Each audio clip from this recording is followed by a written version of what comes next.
오늘 함께 보실 하나님의 말씀은 갈라디아서 5장 16절에서 21절 말씀입니다. 갈라디아서 5장 16절에서 21절 말씀 함께 교독하겠습니다. 제가 먼저 봉독합니다. 내가 이르노니 너희는 성령을 따라 행하라. 그리하면 육체의 욕심을 이루지 아니하리라. 육체의 소욕은 성령을 거스르고 성령은 육체를 거스르나니 이 둘이 서로 대적하므로 너희가 원하는 것을 하지 못하게 하려 함이니라. 너희가 만일 성령의 인도하시는 바가 되면 율법 아래에 있지 아니하리라. 육체의 일은 분명하니 곧 음행과 더러운 것과 호색과 우상 숭배와 주술과 원수 맺는 것과 분쟁과 시기와 분냄과 당짓는 것과 분열함과 이단과 투기와 술 취함과 방탕함과 또 그와 같은 것들이라. 전에 너희에게 경계한 것 같이 경계하노니 이런 일을 하는 자들은 하나님의 나라를 유업으로 받지 못할 것이요. 아멘. 오늘은 갈라디아서 5장 16절에서 21절 말씀을 가지고 육체의 일이라는 제목으로 하나님의 말씀을 전하도록 하겠습니다. 우리가 건강한 삶을 살기 위해서는 이 두 가지 지식이 좀 있어야 되는 것 같아요. 건강한 생활 습관이 어떤 건지, 또 식습관, 이런 기본적인 건강한 삶에 대한 습관들에 대한 이 지식들이 있어야 됩니다. 더불어 또 하나는 뭐냐 하면, 우리가 아무리 건강하게 생활 습관을 가지고 식습관을 가지고 있다 할지라도 병이 들잖아요. 그래서 질병에 대해서 지식이 좀 있어야 됩니다.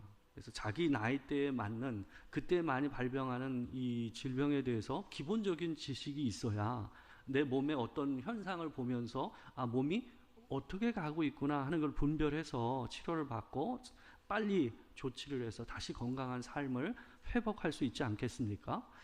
이 신앙생활도 마찬가지라고 저는 생각합니다. 신앙생활이 건강하고 건전하게 유지되기 위해서는 이 두 가지 측면이 다 있어야 됩니다.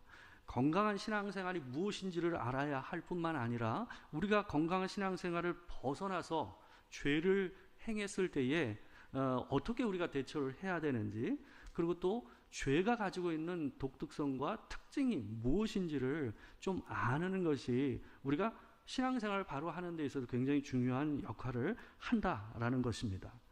그래서 오늘은 사도 바울이 오늘 본문에서 얘기하고 있는 육체의 일이라는 것에 대해서 우리가 생각을 해보고자 합니다. 이 육체의 일이라는 것은 쉽게 얘기하면 영적인 이 질병과 관계된다라고 얘기할 수 있을 것 같아요. 이 육체를 따라 사는 삶이라는 것은 우리가 지난주에도 말씀드렸다시피 여기서 얘기하는 육체라는 것은 단순히 몸을 얘기하는 것이 아니라 사람이 이 구원받기 이전의 삶의 타락한 삶의 모습, 본성과 관계되는 겁니다. 그러니까 이전에 우리를 지배하고 있었던 죄의 질서, 이거를 통틀어서 육체라는 말로 성경에서는 이 전문적인 표현으로 사도 바울이 사용합니다. 그래서 육체를 따르는 삶과 대조되는 게 바로 성령을 따라 사는 삶이에요. 그래서 우리가 구원을 받는다라는 걸 성경을 보게 되면 성령으로 거듭난다, 다시 태어난다 그러지 않습니까? 그래서 성령을 통해서 다시 태어난다라는 건 이전의 질서에서 우리가 자유하게 된다라는 거예요. 이전의 질서에서 자유해져서 성령을 따라 살게 되는 거, 그걸 얘기하는 거거든요. 성령으로 거듭나면 성령을 따라 살아야 그 삶의 방식에 걸맞게 살게 되는 것을 얘기하는 겁니다. 오늘 보면 그래서 16절을 보게 되면 사도 바울이 갈라디아에 있는 교회들에게 이렇게 얘기해요. 내가 이르노니 너희는 성령을 따라 행하라. 성령을 따라 행하라 라는 말을 하면서요, 그리하면 이게 딱 붙어 있는 걸로 육체의 욕심을 이루지 아니하리라 라고 얘기하는 거예요. 그러니까 이 둘이 어때요? 상반된 겁니다. 대적을 하고 있는 거죠. 그래서 17절에서는 육체의 소욕은 성령을 거스르고 성령은 육체를 거스르나니 라고 얘기하고 있어요. 그러니까 거스른다라는 것은 대적한다, 싸운다라는 겁니다. 그러니까 이 두 싸움이 우리 안에 있다라는 거죠.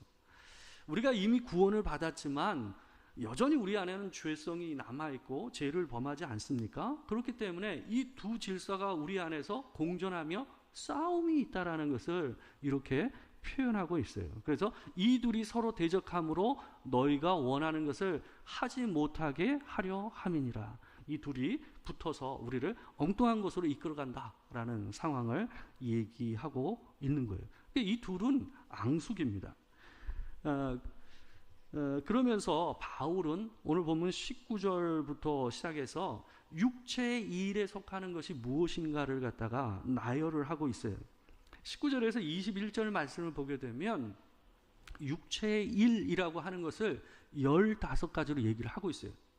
근데 이 21절 이 나열하고 있는 내용이 끝에 있는데 어떤 표현이 나오냐 하면 이런 일을 이 뒤에 있는데 보게 되면 또 그와 같은 것들이라 라는 표현이 함께 붙어 나와요.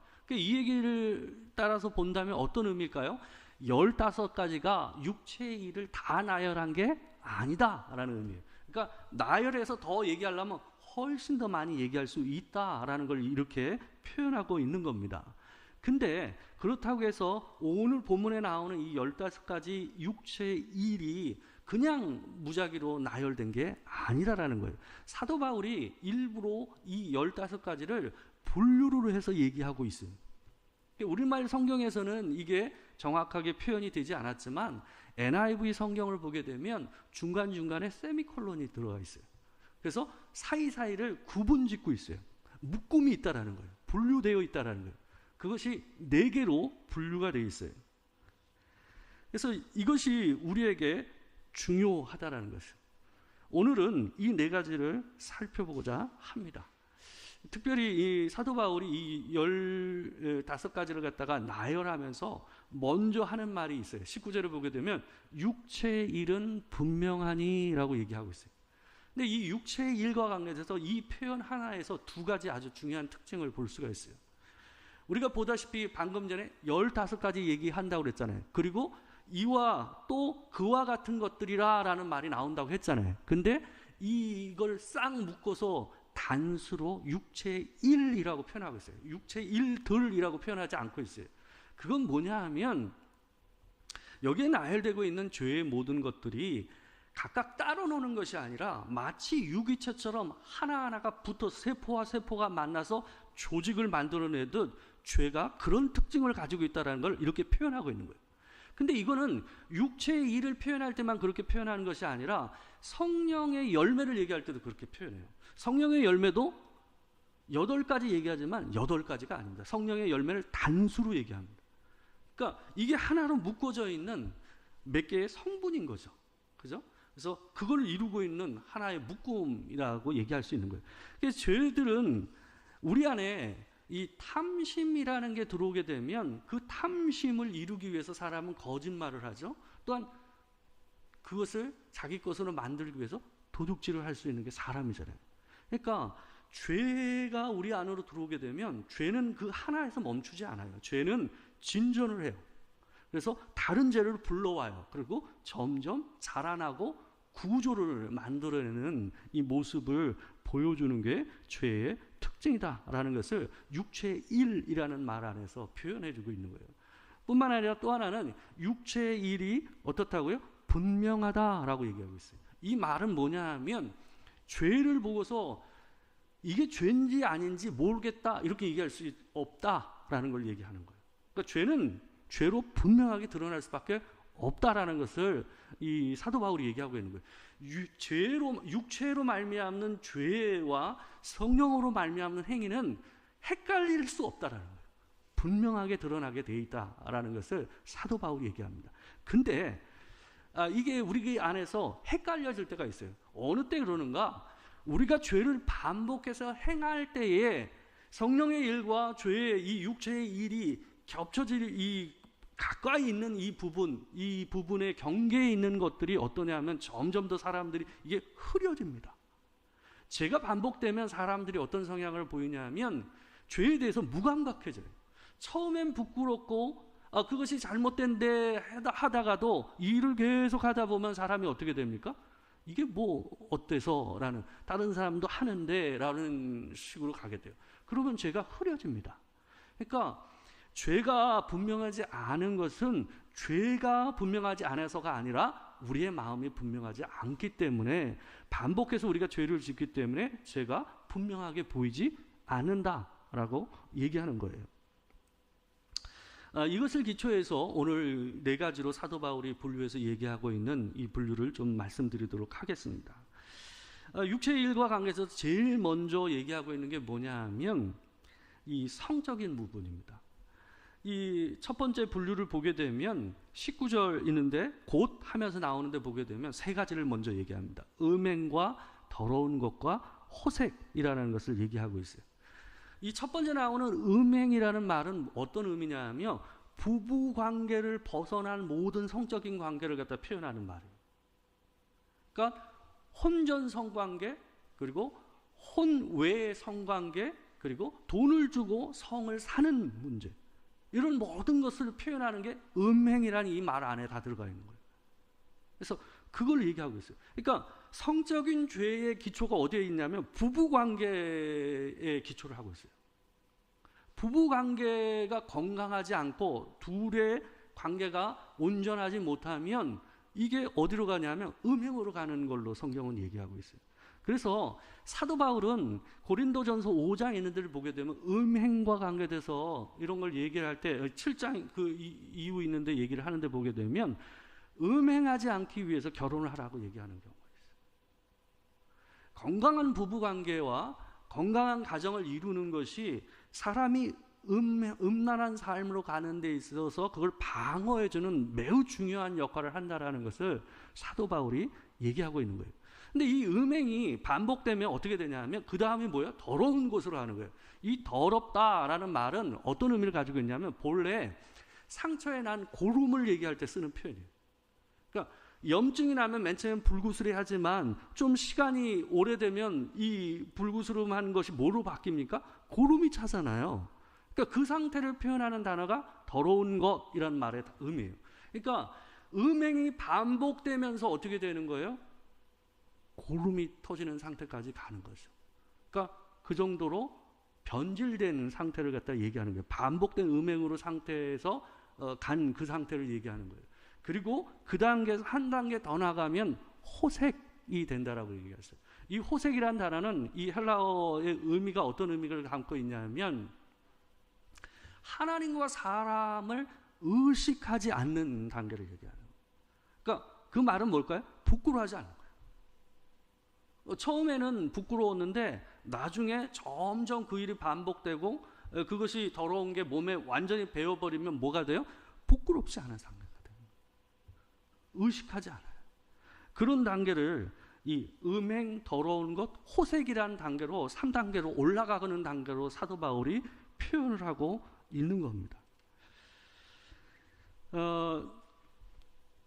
우리가 이런 그 성적인 문제에 대해서 볼 때에 성경이 얘기하고 있는 이 기준을 잘 생각을 해야 됩니다.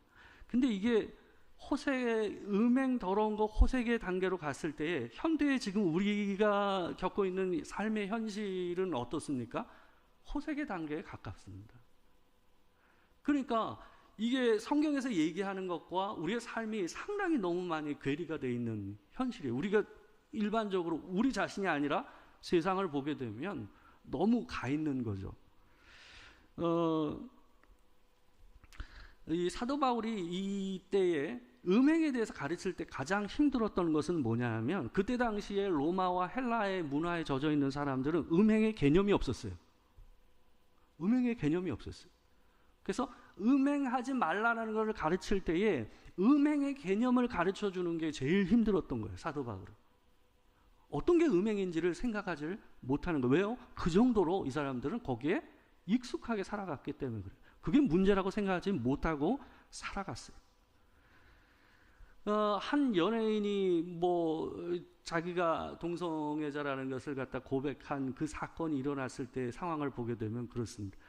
맨 처음엔 그 사람을 비난을 하고 이런저런 얘기들이 있었지만, 물론 비난하는 것이 좋다라는 얘기는 아니지만 시간이 지나면서 어떻게 됐어요?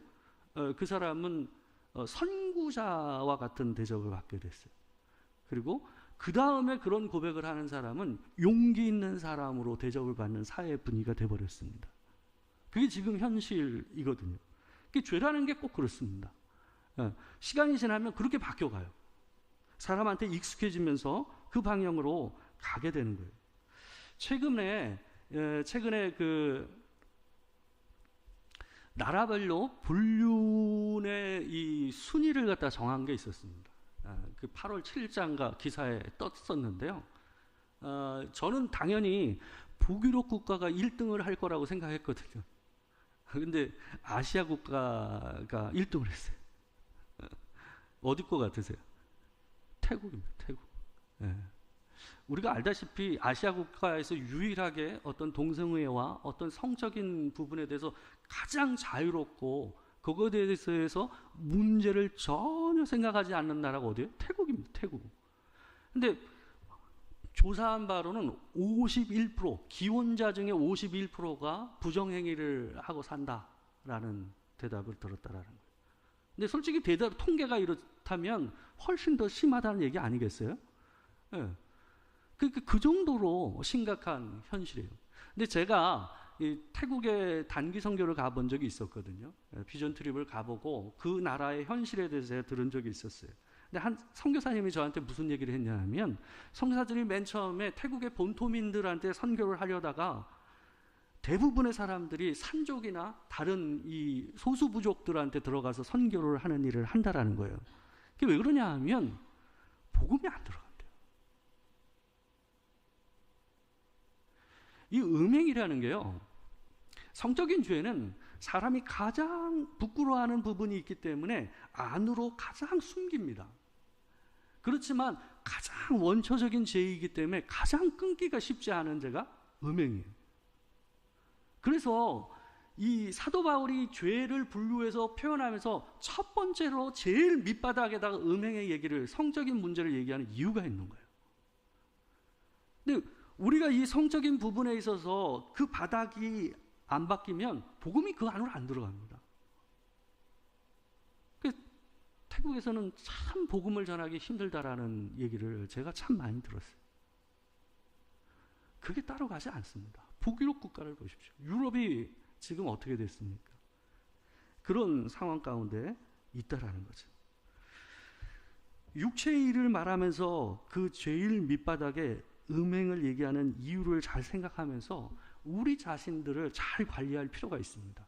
그러지 않으면 우리가 성령을 따라 사는 것은 그건 굉장히 어려운 문제라고 저는 생각이 듭니다. 두 번째로 음행 위에 또 하나 뭘 드냐면 이 육체의 일로 우상 숭배를 얘기합니다. 두 가지를 얘기하는데요, 우상 숭배와 주술이라는 걸 얘기해요. 그래서 우리가 보게 되면 우리가 가장 빠지기 쉬운 죄인 이 음행과 관련한 것과 관계돼서 그 위에 이 우상숭배가 올려지는데, 우상숭배와 관련해서 이 사람들이 하나님을 선택하지 않고 자꾸 우상을 선택하는 이유가 있습니다. 왜 그러냐 하면 우상은 살아있지가 않잖아요. 우상은 말하지 않아요. 우상은 사람한테 이렇게 살아라고 얘기하지 않아요. 그렇기 때문에 사람이 가장 간절할 때 의지할 수 있으면서 근데 그 우상이 자기한테 뭐라고 얘기하지 않아. 그러니까 사람들은 하나님을 선택하지 않습니다. 근데 하나님은 적극적으로 우리 삶을 터치를 해요. 그리고 끊임없이 이렇게 살라고 얘기하고 그렇게 살면 안 돼라고 얘기하시는 분이 하나님이시거든요. 신앙생활은 하나님과 우리 사이의 소통의 관계입니다. 이 부부관계가 결혼생활이 힘든 이유가 뭡니까? 인격과 인격이 만나서 서로에게 맞추고 저 사람 얘기를 들어줘야 하고 존중해야 하는 관계가 돼야 되니까 결혼생활이 힘든 거 아니에요? 하나님과의 관계도 마찬가지입니다. 우상을 섬기는 건 그런 게 없어요. 우상은 말을 하지 않아요. 그렇기 때문에 사람들은 우상을 좋아해요. 자기가 필요하면 그냥 불상 주위를 돌거나 거기 앞에서 절을 하면 돼요. 어려울 게 없어요. 내가 살고 싶은 대로 살아도 불상이 자기한테 뭐라 그러지 않는단 말이에요. 그래서 사람들은 우상을 선택하며 사는 겁니다. 세 번째로 이 죄와 관계돼서 사도 바울이 얘기하는 게 뭐냐 하면 이 관계의 문제를 얘기합니다. 이 보세요. 15가지를 제가 얘기하고 있다고 그랬잖아요. 근데 15가지 중에서 8가지가 관계와 관계된 표현입니다. 그러니까 얼마나 사람과의 관계 안에서 우리의 죄가 얼마나 많이 표출되고 있는지를 갖다가 볼 수 있는 표현이에요. 근데 이 8가지가요, 2가지로 쫙 쪼개집니다. 첫 번째는 뭐냐면 개인과 개인 사이의 관계의 틀어짐과 관계도 얘기되고, 나머지 4가지, 딱 반으로 쪼개서 나머지 4가지는 어때요? 그것이 그룹으로 확장되는 걸로 표현이 되고 있어요. 이게 굉장히 중요합니다. 사람이 사람과 사람 사이의 관계가 좋지 못한 사람들이 성향들이 어떠냐 하면 그것을 개인의 문제에서 끝내지 않아요. 그것을 항상 당짓는 문제와 분열과 이단과 투기로 가요. 그거를 사도 바울이 아주 묘하게 얘기하고 있는 거예요. 여기서 원수 맺는 것이라는 것은 증오를 얘기하고, 분쟁이라고 얘기하는 것은 이거는 선동하는 거예요. 이 표현, 헬라어 표현 자체가 선동한다는 의미를 가지고 있어요. 그러니까 이게 뭐예요? 누구를 증오하고 싫어해서 어때요? 누군가에게 그 사람에 대한 요구를 하면서 선동을 하는 거예요. 그렇게 하는 방법을 얘기하는 거예요. 그리고 시기는 말 그대로 질투하고 그러는 거죠. 분냄, 분노, 그죠? 이건 다 전부 1대1의 관계에서 나오는 감정의 표출이죠. 근데 5번째부터는 당짓는 것과 이런 것들이 함께 나오고 있어요. 여기 당짓는 것이라는 것은 원래 이기적인 야심을 얘기하는 거예요. 그러니까 자기가 사람들을 묶어내서, 자기에게 동의하는 사람들을 묶어내서 어떻게 해요? 자기가 원하는 것을 이루려고 하는 태도를 얘기하는 거예요. 그래서 자기가 원하는 방식으로 그걸 갖다가 움직이려고 하는 성향이 강한 그런 모습을 얘기하고요. 분열이라는 것은 선동을 얘기하고, 이 이단이라는 것은, 이거는 우리가 생각하는 그런 종교적인 이단을 얘기하는 말이 아니에요. 이 이단이라는 표현은 분파를 얘기하는 거예요. 파벌을 만들어요. 파벌. 그리고 투기, 싸움이죠. 이런 부분들이 나오고 있는 겁니다. 이걸 보게 되면, 죄라는 게 관계의 문제도 보게 되면 사도 바울이 아주 이걸 잘 표현하고 있는 게, 개인의 어떤 관계적인 갈등의 문제가 어디로 갑니까? 육체적인 성향을 강하게 가지고 있는 사람들은 이거를 공동체의 문제로, 그룹의 문제로 이걸 확장시켜 나간다. 죄라는 건 머물러 있지 않다라는 거예요. 항상 퍼져간다라는 거예요.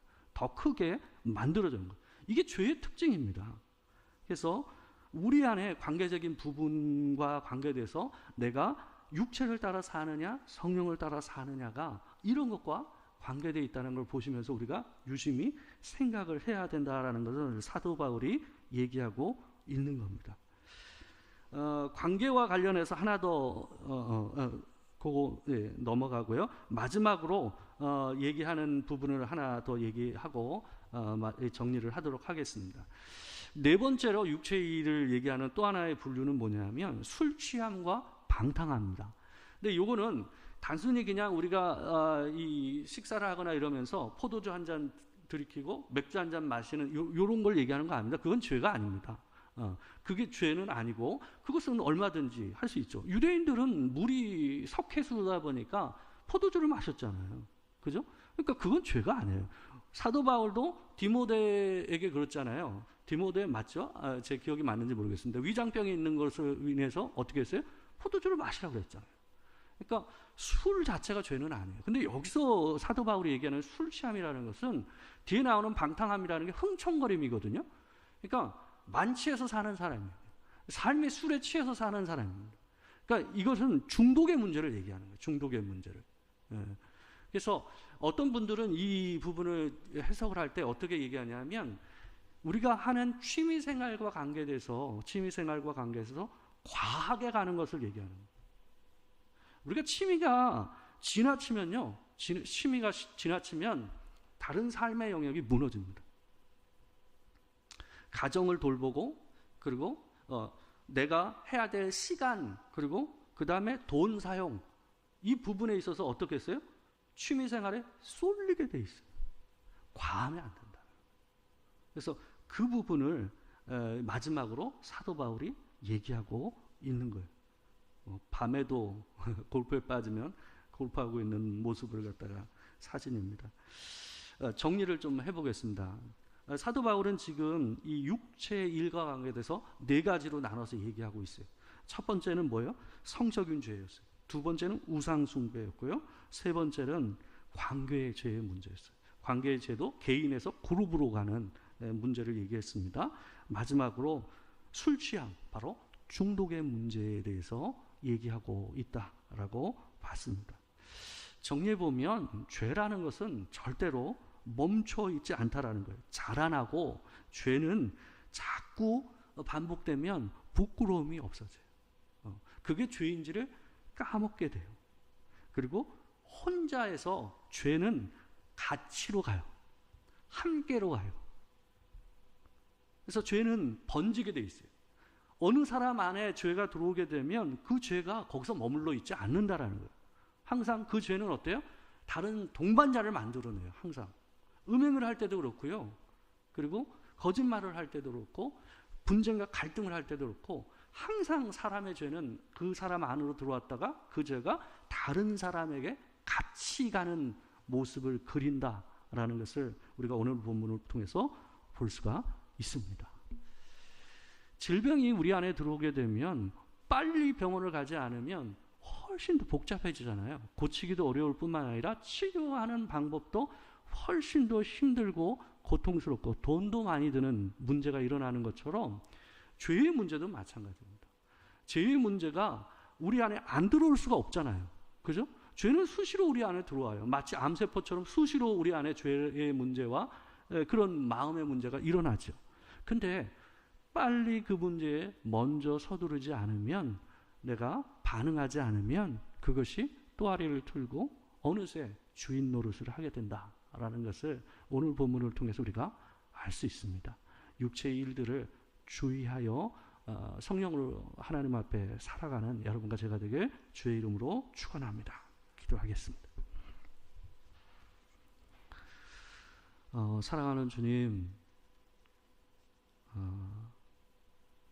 우리가 성령을 통해서 거듭났고 또한 성령을 따라 산다고 하지만 하나님이 여전히 우리는 육체의 일에 홀리고 또 그것에 끌려다닐 때가 있습니다. 때로는 그것을 즐거워하는 마음이 생겨서 하나님, 그것이 내 주인이 돼서 어느새 그것에 대한 부끄러움도 까먹게 되고 또 다른 사람과 함께 그 일을 하게 되는 일들을 우리가 경험하고 보게 됩니다. 하나님, 미연에 방지하고 하나님 앞에서 우리 삶을 돌아보며 더 성령을 따라 사는 우리가 될 수 있도록 주께서 도와주시기를 소망합니다. 성령께서 우리의 마음과 생각을 지키셔서 더욱 건강하고 바른 관계 안에서 주 안에 서는 주의 성도들이 될 수 있도록 주님 도와 주시옵소서.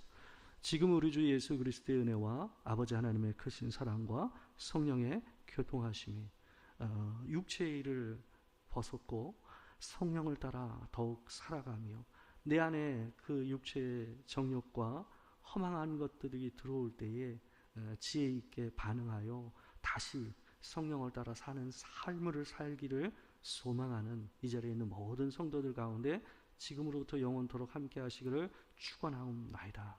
아멘.